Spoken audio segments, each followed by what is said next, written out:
Hello, my fellow sky watchers, stargazers, lover of the celestial mysteries.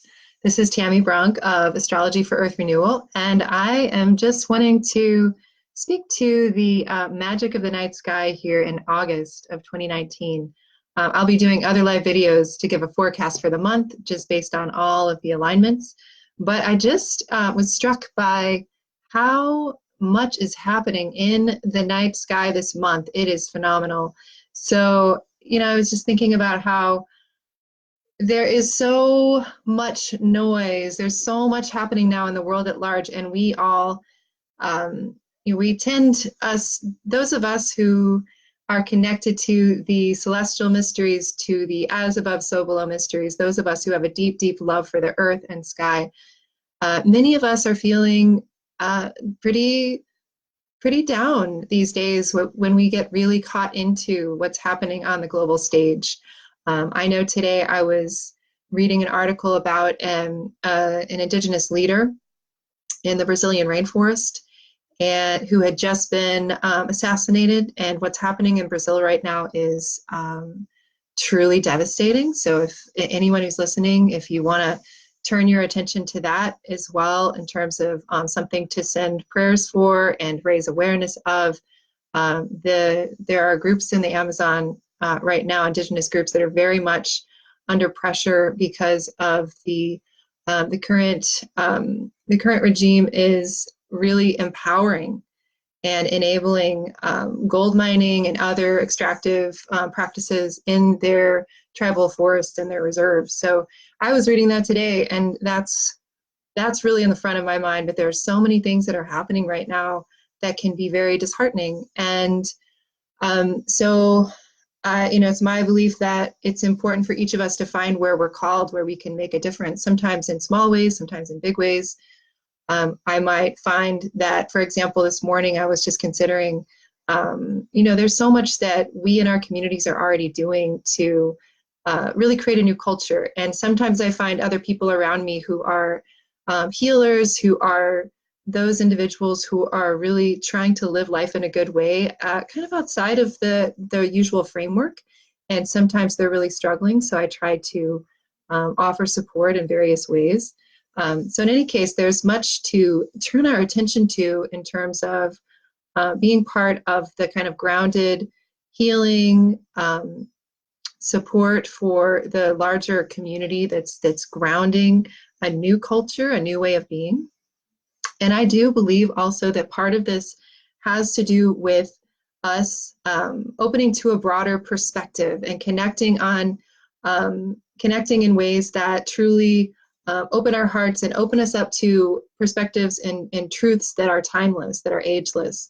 And so that's part of why I, as an individual who comes with a background as an environmentalist, as an advocate for Indigenous rights, and truly at the base, someone for whom care of Earth is primary, has over a decade of my life dedicated myself to the celestial mysteries and to remembering these ancient arts of how it is that we can work with the celestial mysteries and understand them as a way to kind of see the bigger picture of what's unfolding around us.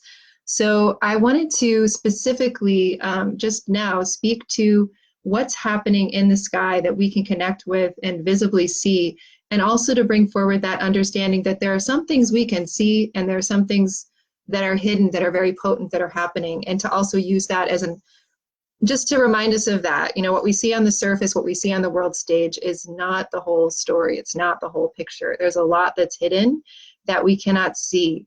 Often what's interesting is it's right in front of our noses. If we're really paying attention to what's happening in our own communities, yes, it's very real to tap into the where the struggles lie, and yet it's also so essential to see all the bright new, all the ways that we're coming together and waking up and doing that. And we need each other, and we need that. So speaking to the night sky, however, this is also something that connects us, whether you live in Africa or in Mexico or here in the US.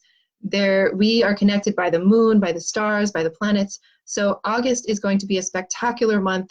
My love of the sky was born during the August Perseid meteor showers. So again, this is something that we can connect around as community globally.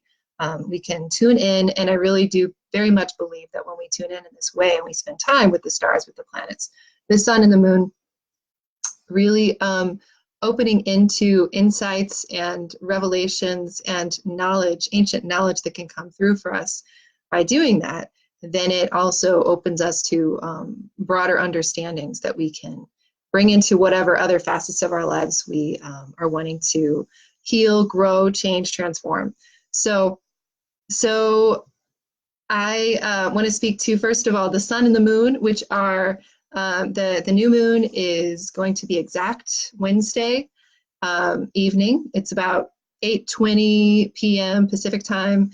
It's exact. So that's when the sun and the moon come together. So now we're really in that dark phase of the moon time. Even though if you were to spend the night out under the stars tonight, which I recommend, you might see the little tiny crescent moon in the morning sky. I know I've been going out and seeing it, and it's just gorgeous. But it's nearly the dark of the moon time. So this is really such a time for ceremony, for taking space, for doing the deeper inner work. And the sun and the moon are in, the moon is in Cancer right now. The sun is already in Leo, but the new moon will be in Leo, and it will be with the beehive cluster or precipice, which is the heart of the crab constellation. So this new moon is special in a lot of ways, and I'll be talking more about the new moon specifically in other live feeds. But just to begin with what's happening in the sky, what we can see, what we can't see. Know when you are working with sunrise on Wednesday, and actually more like sunset, I guess, when you're working with the sun Wednesday night and Thursday morning, that the sun and the moon will be very close, and they're very close to Precipice, the heart of the crab constellation. And among many other things, that word Precipice means manger or crib, and also, again, the beehive cluster. So what we can see is the sun. What we can't see is the moon very close to the sun. What we can't see is the beehive cluster. What I see, what I tune into when I work with the beehive cluster and when I see it show up in people's charts, is that it is this medicine that we can use to remind ourselves that we are, in fact, this is a very Leo understanding. We are, in fact, the bee, the queen bee at the center of the hive, in a sense. We are what's sweet. This is, the Leo mysteries have to do with really deepening into this recognition of the sweetness within ourselves, the divinity that lives inside.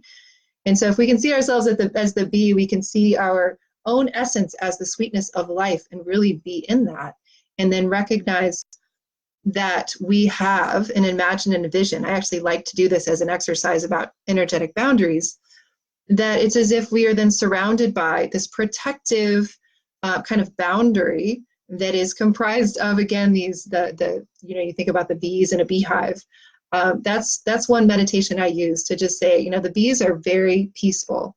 They're very, very peaceful, unless there's some kind of a threat. In that case, they're not. So this is just one way to perceive of the beehive cluster, is that you are at the center of your universe.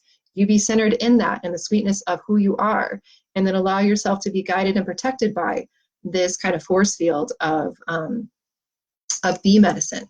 So that's one way to work with the beehive cluster. I also like to conceive of it as, considering it's the manger or the crib, that this time with the new moon there is empowering us to awaken the Christ light within, or our own, to allow the tension of the opposites that's been so alive, that's been so dynamic, that's been so intense for so many of us, to really create a fertile space for something new to emerge and be birthed within us. And that's a theme that I'm seeing through the whole month of August. So that's a little bit about the new moon.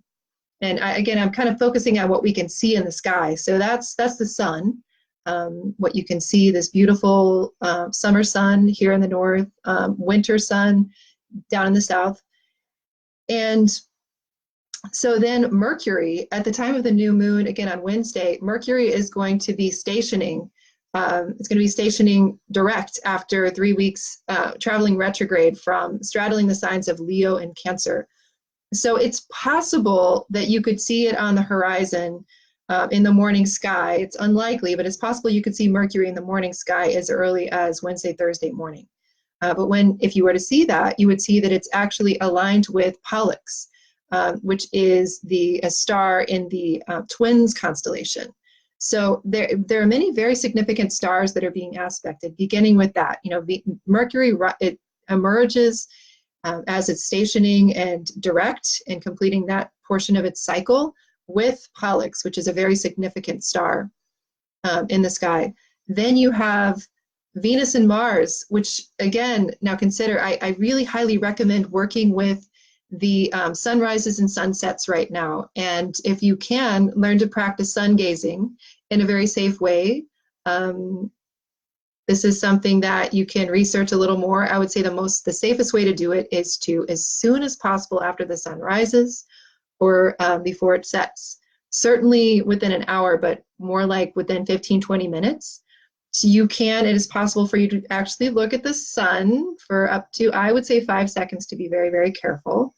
But in any case, it may be even better to soften your view and just connect with the sun. And when you do connect with the sun in the morning and the evening, just know again that Venus and Mars are now kind of straddling that sun. They're with the sun now, and they will be conjunct near the heart of the sun, August 24th. So that's a main feature of the summer and of right now. So Venus and Mars are conjunct, and again, they're doing more of that, the alchemy of opposites, and helping us. So many of us have felt the tension of the different areas of our lives that are in complete opposition, or that are not the parts of the self that are not in communication. And Venus and Mars coming together, we can truly dream into and energize the possibility that those things are those masculine, feminine,